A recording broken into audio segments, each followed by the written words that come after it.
Hi, my name's Joe, and I want to talk to you a little bit today about the basics of kerosene heaters, what you should do when you get one, how to operate them, etc., etc.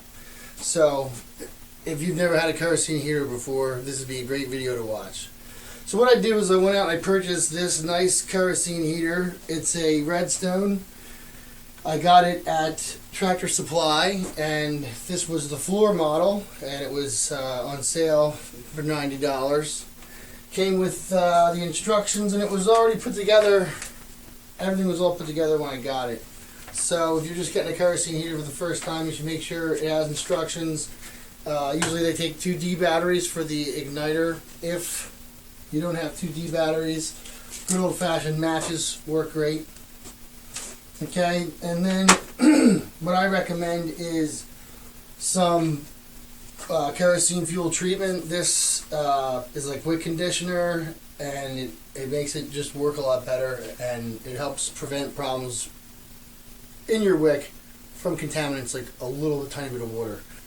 So I like to have on hand, of course, the directions. Go ahead and read these. If you don't have access to them, you can go to the library and download them online.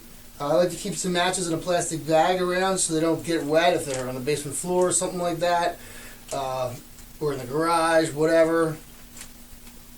Good to have a backup. Now this is my kerosene kit, I call it. So in here I have a pair of gloves that are rubber, at least around here they're rubber. Okay, and the reason why I keep it in this tub is so I don't have to smell it, because I don't like the way kerosene smells. And if you're burning these heaters right, they don't smell like kerosene, especially if you put a little pine scent in them.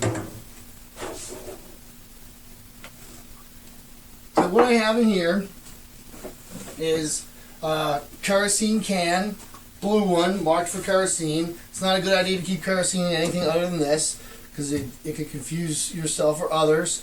Let's say you were using a gas can, right? Pour some kerosene here. Your kids saw you do it. They now think the kerosene heaters take gas. They didn't know that you had kerosene in a gas can, so 3 years later, they're pouring gas into a kerosene heater and blowing your house up. You don't want that. What you do want, I'll tell you right now, is to go ahead and spend the extra $6 and get the battery-powered siphon pump. Okay? It just makes everything go smoother. You just pop this in here, and then you put this, you take this off of here, put that in there, flick a switch, it pumps it. You don't have to do anything, you turn the switch off. And then I just have this plastic bag here, because you see a couple little drips here and there, so I just put it in there so we don't have any kerosene dripping anywhere else. Put that back in my special kerosene kit here. So, when it's time to light your kerosene heater, here's what you're going to want to do. If you just got it, fill it up with nice, fresh, clean kerosene. After 30 days, kerosene starts to degrade, so you don't want to use old kerosene. You want to use fresh kerosene, and you don't want it to be cloudy. It should never be cloudy, ever. It can be red, but it can't be cloudy. It should always be clear, like water clear. So you fill this guy up now. Wait 60 minutes, and the reason you do that is so that the wicking action works correctly in the wick. And if you pour kerosene down the wick from the top, you'll trap air bubbles inside the wick, and you'll ruin your wick, and it'll be nothing but problems. We'll turn this dial all the way. Oops.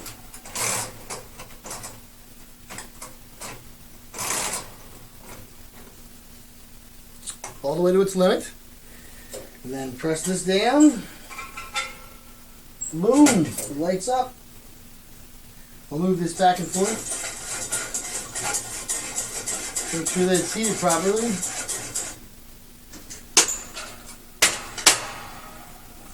Now, after about 5 to 7 minutes, you can adjust the flame down. If it gets too big, you want it to be sticking out of that donut-shaped thing about a half of an inch.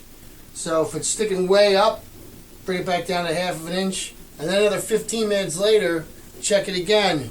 Make sure it's right. Now, if you were going to use matches, you do the exact same thing, except when you're pressing this down and it's lifted up, you just reach in with a match and touch the wick with a match, and then you've lit your kerosene heater.